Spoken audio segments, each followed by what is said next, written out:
नमस्कार दोस्तों, स्वागत है आप सभी लोगों का हमारे YouTube चैनल अलौकिक सिद्धियाँ में। आज मैं आप लोगों को होली पर की जाने वाली कुछ साधनाओं के विषय में बताऊंगा। क्योंकि जिस दिन होलिका दहन है उसी रात्रि को इन साधनाओं को आप कर सकते हैं। और ये साधनाएं ऐसी साधनाएं हैं कि बाकी दिनों में यदि आप साधना करते हैं तो इसमें 3 दिन का टाइम लगता है, लेकिन इसे होलिका के दिन, जिस दिन होली जलाया जाता है, होलिका दहन होता है, उस दिन अगर इस साधनाओं को करते हैं तो इसमें एक ही रात्रि में, यानी यूँ कहें कि 21 माला अथवा 11 माला में ये साधनाएं सफल हो जाती हैं। दूसरी बात यह है कि उसी दिन चंद्र ग्रहण भी लग रहा है 14 तारीख को, ठीक है। तो इसका सूतक काल जो है कि 13 तारीख से चालू हो जाएगा और रात्रि में ही इस साधना को आप करेंगे 13 तारीख में, होली वाले दिन, होलिका दहन के दिन रात्रि में, ठीक है। जिस दिन होलिका दहन होगा उसी रात्रि में आपको साधना करना है। होलिका दहन के दूसरे दिन रंग पंचमी होता है, लोग एक दूसरे को रंग लगाते हैं, तो उस दिन नहीं करना है। जिस दिन होलिका दहन होता है उसी दिन करना है, रात्रि में, ठीक है। और ऐसी मान्यता है और स्वयं मैं उसका प्रमाण हूँ कि ऐसी कोई साधनाएं होती हैं जो कि उसमें समय जैसे 51 माला या फिर 1.25 लाख मंत्रों का जाप किया जाता है, तो वो साधनाएं जा कर के सिद्ध होती हैं। लेकिन इस दिन जो है होलिका दहन के दिन रात्रि में अगर इन साधनाओं को यदि आप करते हैं तो इसमें मात्र आपको 11 माला अथवा 21 माला में इसमें सफलता प्राप्त हो जाती है और ये शक्तियाँ जो है कि प्रत्यक्ष रूप से सामने आकर के खड़ी हो जाती हैं। आज मैं बहुत ही सरल कुछ साधनाओं के विषय में बताऊंगा, जो कि 4-5 साधनाएं हैं और मैंने निकाली हैं कि ये वास्तव में होलिका दहन के दिन सिद्ध हो जाएंगी। क्योंकि मैंने पहले भी इन सब प्रयोगों और साधनाओं को पहले भी मैंने करवाया है। तो होलिका वाली रात्रि में जो है कि यह साधनाएं सहज ही सरलता से प्रत्यक्ष हो जाती हैं। तो पहला प्रथम स्थान आता है गुलाबो देवी का। गुलाबो देवी की साधना यदि इस रात्रि को की जाए, इसमें सामग्री के साथ, इसमें सामग्री लगेगी, मैं सामग्री का भी वर्णन इसमें कर दे रहा हूँ। इसमें गुलाबो देवी का चित्र लगेगा, गुलाबो देवी का माला लगेगा और गुलाबो देवी का यंत्र लगेगा, जो कि प्राण प्रतिष्ठा युक्त होनी चाहिए। और इसे होलिका की रात्रि में यदि करते हैं तो मात्र 11 माला में ये प्रत्यक्ष हो जाती हैं, ठीक है। इसमें जो वस्त्र आदि जो भी लगेंगे वो सब आपको व्हाट्सएप पे बता दिया जाएगा, जो भी मंत्र और उसका जो पूर्ण विधान है, ठीक है ना। दूसरे नंबर पर आती है तिलोत्तमा अप्सरा। तिलोत्तमा अप्सरा भी जो है कि होलिका दहन वाले दिन रात्रि में करते हैं तो इसमें 21 माला का जाप होगा और ये आपको जो है इसमें भी यंत्र, चित्र, माला और गुटिका, ये 4 सामग्री की जो है कि ज़रूरत पड़ेगी, पर जो कि प्राण प्रतिष्ठा युक्त होनी चाहिए, ठीक है।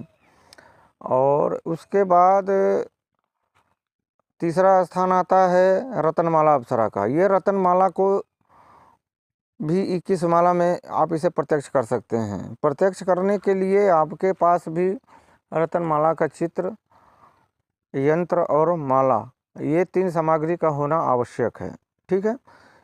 चौथे नंबर पर आता है भूत, जो कि इनकी साधना 21 दिन चलती है, लेकिन इस रात्रि में यदि आप करते हैं तो 21 माला में ही इनका प्रत्यक्ष दर्शन हो जाता है और ये एक ही दिन में सिद्ध हो जाते हैं। फिर आपको आगे दूसरे दिन, तीसरे दिन साधना करने की ज़रूरत नहीं पड़ती है, सिर्फ एक ही दिन में सिद्ध हो जाती है। तो इसमें जो सामग्री लगेगी, इसमें लगेगी काली हकी की माला और भूत डामर यंत्र, ठीक है। काली हकी की माला, भूत डामर यंत्र और रक्षा माला, ये 3 सामग्री की आवश्यकता पड़ेगी, जो कि आप मंगा करके और आप इसकी साधना कर सकते हैं। इन सभी साधनाओं का विधि विधान जो है कि जब आप साधना करेंगे और सामग्री जब मंगाएंगे तभी आपको इन सभी साधनाओं का मंत्र और विधि विधान आपको कायदे से दिया जाएगा और पूर्ण मार्गदर्शन के साथ में आपको साधना करवाई जाएगी। और 5वें नंबर पर आते हैं, बहुत ही सुंदर साधना है, 5वें नंबर पर आते हैं जिनकी जो कि इनकी साधना 7 दिन चलती है बाकी दिनों में, लेकिन अगर आप इस दिन करते हैं तो ये 10 माला में ही इनकी सिद्धि होती है। और रात्रि में इसे होलिका दहन के दिन रात्रि में आप इसे कर सकते हैं, मात्र 10 माला। और इसमें भी भूत सिद्धि यंत्र, भूत सिद्धि गुटका और हकीकी माला, ये 3 सामग्री का होना अति आवश्यक है। ये मैंने 5 सामग्री तो मैंने ये 5 साधनाएं तो मैंने आपको बता दी है, ठीक है। और इन साधनाओं को करके आप अपने जीवन की जितनी भी समस्याएं हैं जो भी चल रही हैं आप उन्हें ख़त्म कर सकते हैं। इसमें किसी भी प्रकार का कोई संशय नहीं है, किसी भी प्रकार की कोई दिक्कत नहीं आएगी। और इसमें किसी भी प्रकार की कोई सुरक्षा कवच लगाने की ज़रूरत नहीं है, अगर यदि आपके पास गुरु मंत्र है तो। गुरु मंत्र नहीं है तो आप गुरु दीक्षा लेकर के आप इनकी साधनाएं करें। अभी होली आने में अभी बहुत टाइम है, क्योंकि 14 मार्च को होली पड़ेगी और आपको ये साधनाएं रात को 13 तारीख को नाइट में करनी है, ठीक है ना। तो आप इन साधनाओं को करें और जो कि अपने जीवन में जितनी भी समस्याएं हैं उनको दूर करें। जब तक कोई साधना करेंगे नहीं तब तक कोई भी आपकी समस्या का समाधान नहीं कर सकता है, चाहे कोई भी हो। वो समस्या, आपकी समस्या का समाधान आपका एकमात्र गुरु ही कर सकता है, वो भी आपके साधना के माध्यम से, आपको साधना करवा करके, समझ गए। यदि आप सोचो कि मैं एक दिन में ही सब चीज़ों का मालिक बन जाऊं तो नहीं हो पाएगा, क्योंकि जिस दिन माँ गर्भ धारण करती है अगर उसी दिन उसका प्रसव हो जाए तो ये समझ जाइए कि सफलता भी आपको उसी दिन मिल सकती है जिस दिन आप शिष्य बनेंगे, ठीक है ना। तो जो था वो मैंने बहुत ही सूक्ष्म और बारीकियों से मैंने आपको समझा दिया है। आपको करना क्या है, कैसे चलना है साधना मार्ग पर, क्या करना है नहीं करना है, ये आपके ऊपर डिपेंड करता है, मेरे ऊपर डिपेंड नहीं करता है। ये आपके ऊपर डिपेंड करता है कि आपको कैसे करना है। जीवन में समस्याएं आती रहती हैं जाती रहती हैं, उसको पकड़ के बैठोगे तो कुछ भी नहीं कर पाओगे। जीवन में कुछ आगे बढ़ना है, अपने परिवार को उच्च स्तर पर लेकर जाना है, अपने आप को उच्च स्तर पर लेकर के जाना है, जो भी प्रॉब्लम है उनको ख़त्म करना है। तो साधना से अच्छा मित्र और सिद्धियों से अच्छा सहयोगी आपका कोई हो ही नहीं सकता, समझ गए ना। तो साधना करें, एक बार यदि आप साधना में बढ़ जाएंगे तो आपको सब कुछ समझ में आ जाएगा कि आपको लाभ हो रहा है कि फ़ायदा हो रहा है। जब आप एक बार जब साधना करोगे तो आपको खुद आप आंकलन लगा लोगे। लेकिन आप ये सोचोगे कि मेरे पास समय नहीं है तो ये नहीं है तो वो नहीं है, तो समय तो भगवान के पास भी नहीं है, समझ गए ना। समय तो भगवान के पास भी नहीं है, भगवान को के लिए आपको समय निकालना पड़ेगा। उन साधनाओं के लिए, उन सिद्धियों के लिए, उन शक्तियों के लिए आपको समय निकालना ही पड़ेगा, समझ गए ना।